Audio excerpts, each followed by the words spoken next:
Hello and welcome to another episode of It Came From the Page. And today we are officially starting our conversations about June on the Range, which is a Western fiction reading event hosted by the always lovely Michael K. Vaughan. And I had some issues. Like I mentioned in Created by TVR, Western's not my go-to as far as reading goes. So I was a bit worried about how this would turn out. And at first, it was not going well. I actually DNF'd two books that I started. The Chatham Killing, which was hella racist. Even for a Western, it was a racist. And was every other ist you could be. It was just profoundly unpleasant reading. And I only made about 30 pages in. And really, I should have stopped at about 8. Because I already knew I was not enjoying it. And I was like, oh, I honestly don't think I've ever DNF'd. At least not consciously DNF'd anything. Maybe ever? I don't know. But I was like, no, I'm not enjoying this. This is not fun to me. So then I picked up my other pulp book that I picked up, the Texas Trackers, and started reading that. And that one seemed to not be racist. It was just horribly written. Like, it was just real badly written. So I was like, uh-oh. Are we in trouble here? Like, am I just going to not read any Western, like conventional Western? Is nothing going to work for me? Lo and behold, it's okay, because when in doubt, Smut will come to save us all. Yes, Long Arm and the Rebel Killers. I read this one. Because what happened is I picked up, after DNFing those two, I went and read the first the first chapter of every other Western book I was planning on reading this month, just to see if there was any that was like going to capture my ear and were something I would be interested to finish. And the other ones were the other book that I had that was part of a series, the Jake Logan series. It started off good, but when I read the first chapter of this, I decided to keep reading. Now, I believe that Criminale is also reading one of these series. His has a much more provocative cover, where it's like a lady with not many outfits on. And I started this, and I was like, oh, this is immediately way more my cup of tea. This is mixture of smut and conventional Westerns. But it's like kind of nice smut. I mean, the character of Long Arm makes love to 4 women in this book. Literally, the way this book ends is he's about to make love to another woman. You're like, wow, okay, Long Arm, I guess you do what you gotta do. And it was kind of nice, though, because like the women have all the agency. Long Arm just kind of stumbles into these romantic encounters. Long Arm isn't kind of leering and creepy and like overt in his interests. Most times it's someone comes to him and it's like, hey, you want to make love? And he's like, okay. It's really funny because like he'll just be chilling doing something and then the one will be like, okay, it's time, let's go. And Long Arm's just like, I never say no to a lovely woman. And just it goes. And it's kind of funny, but it's also kind of sweet too, because it really is kind of an outlier, especially in books like this where it's not creepy. It is just plain adults having romantic encounters where the women have all the agency, which was a surprise, especially one in the Western genre, and two, the varied amount of types of women he has the encounters with, because he has an encounter with an indigenous person, he has an encounter with like 2 older ladies, and the book ends when he's about to make love to a Portuguese woman. And like, there's no racist descriptions of the Portuguese woman or the indigenous person, and both of them have agency in instigating that relationship. So I was like, oh, that's rad. So that was really nice. Aside from the more smutty, more saucy elements, this book is actually pretty well written. Like, basically the plot is Long Arm is this old school U.S. Marshal type guy, and he goes. The book starts where he's like on a mission to help out a person from like the indigenous police services get back his wife, which was like stolen by like this guy who was stolen by an outlaw, and that ends pretty quickly, and then he ends up going back to where he's supposed to be stationed, and they send him on a new mission. And essentially we find out that back in the days of the Confederacy, because this is post the Civil War, that there was a British bank that was like bankrolling a bunch of the Confederates, and they made these like banknotes, and basically the banknotes would be able to be, if you got one of these banknotes, you would be able to take it and get it from whatever bank, whatever British bank had these notes. So it's basically like he's going back and trying to find these like banknotes before they get deposited at one of the American branches of this bank, and like completely destabilize the economy or whatever.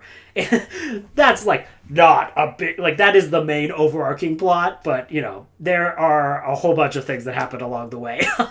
Really surprising is this takes place it's like in Texas, so he's going to Galveston and he has to get there by boat. So there is a boatman who's kind of his like go-to accomplice for this entire thing, where he'll ferry him around and take him to the good parts of the island of Galveston where it's set. And it is a Western tale on a boat. And I was really kind of surprised about that. Like, a lot of it takes place on land, but for the bulk of the action set pieces do happen on on the water. And there's also an animal attacks element of it, because the water has a bunch of sharks in it. And I was like, what? Oh, okay. So there's a scene where like a shark like crests. There's like he's going shark fishing with the boatman, because he has to kill time essentially. And also, I'm pretty sure the writer of the book had to kill time.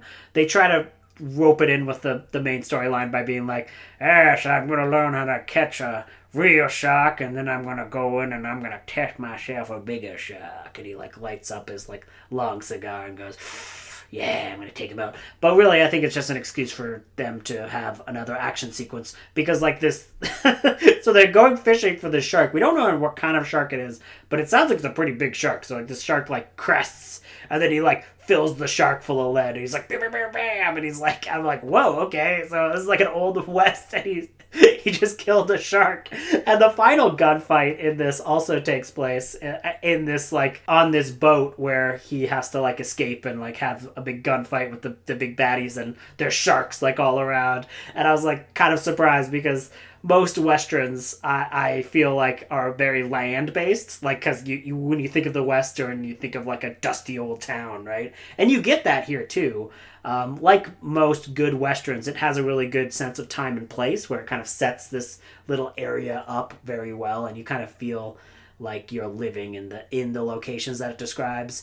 But I was kind of very much surprised at with the nautical elements of this book. And again, this is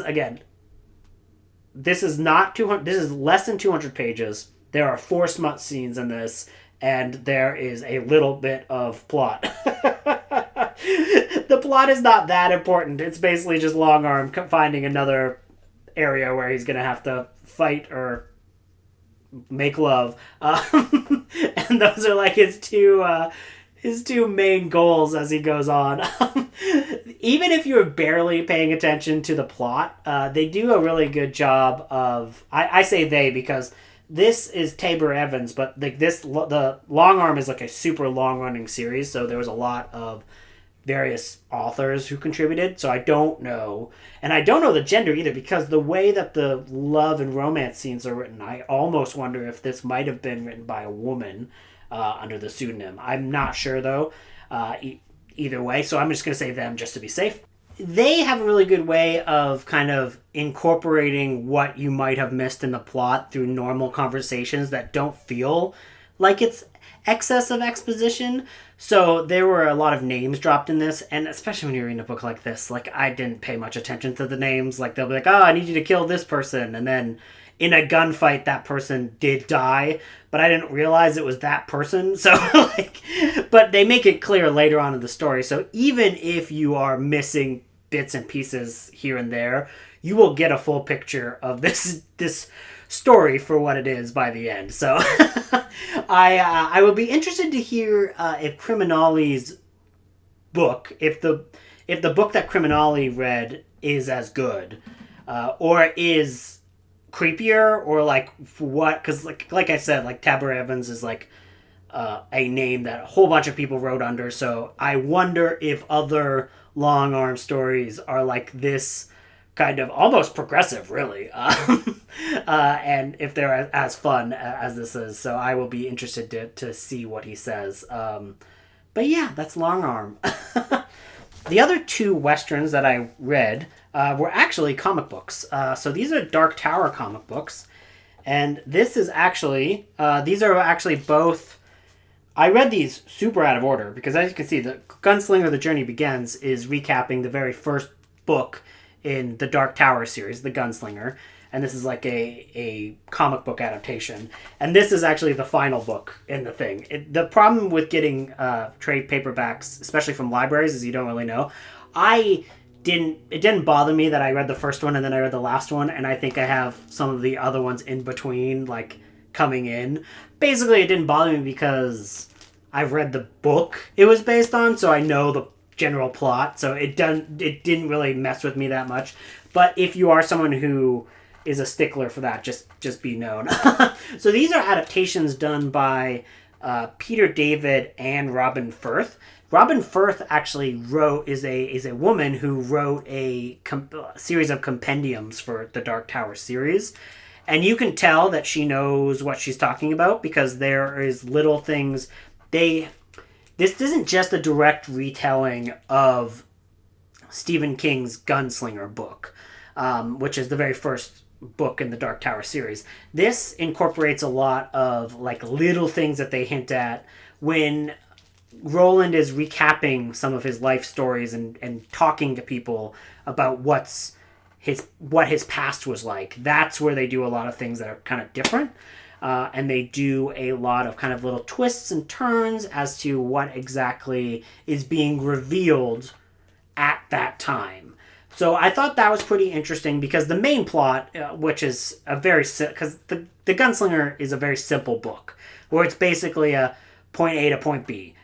Roland is chasing the man in black. He comes across Jake, and then they can keep going to the man in black, and it kind of like goes through a very one-to-one story. The only way you're really able to kind of change and flip things around is kind of taking full advantage of the flashbacks and the stories that Roland tells as they are on that journey. So in this one especially, I was kind of surprised because it brings in Aline, and who is not Elaine. So Elaine is one of the quartet of Roland's quartet, and you meet him in the fourth Dark Tower book, Wizard in Glass. He gets a few other mentions pre that, but Wizard in Glass is where you're kind of fully introduced to him as a character. So Aline is a female gunslinger, and you don't actually get much of her in the book at all. The original Gunslinger book at all. And you also don't get much of her throughout the entire Dark Tower series.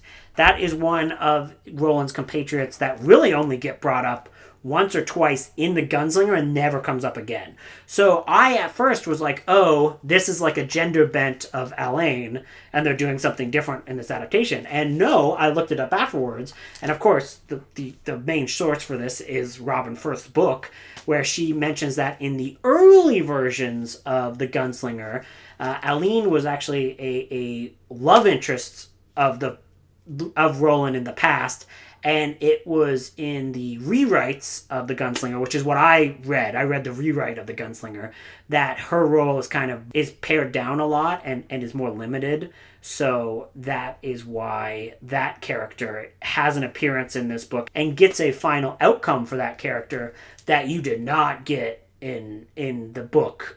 Because in the book, she is just mentioned as being like a dance partner in the revised book. the revised book, she's basically just referenced as being like someone that Roland knew and that he once like had a dance with her or something like that. And it's very, very small and limited. So I was really kind of blown away that they took that little character and then kind of gave a story involving her. And then they also, in this one, when they're doing their flashbacks, they actually take full use of a vision shown in Wizard and Glass.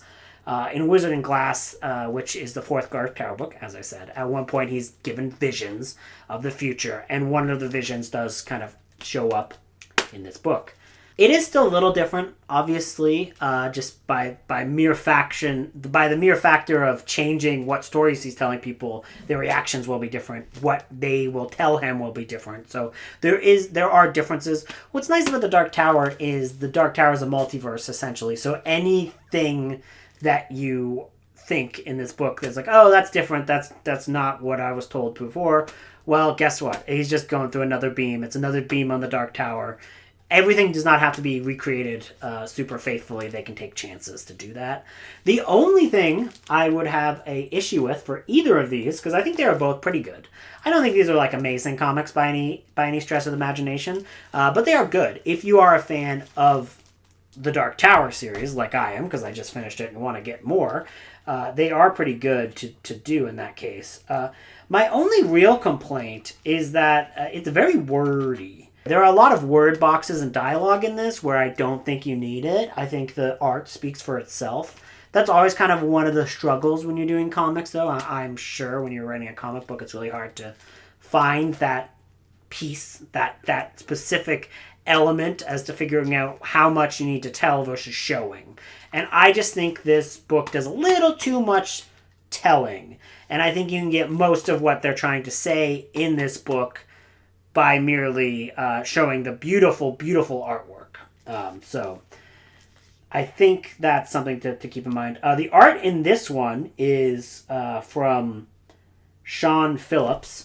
Sean Phillips is the one who did the artwork for this one. And for this one, for this issue, the art is done by Alex Maleev. Artwork in both of these books, gorgeous. Some gorgeous artwork there. And also it envisioned a lot of stuff that I guess I didn't... My brain interpretation did not interpret some of these scenes the same way. So they added a lot of cool context in that regard. That is what I read and was into as far as Westerns go for this week. What have you guys been reading for June on the Range? Has it been successful? I would love to know. Have you read any of others of the Long Arm series? Did I somehow get a bizarre version of one of these tales, or is it pretty much all of the tales are pretty much exactly like this, which is what I kind of expect. Anyways, would love to hear what you have to say. Thank you guys for watching, and have yourself a great day. Bye.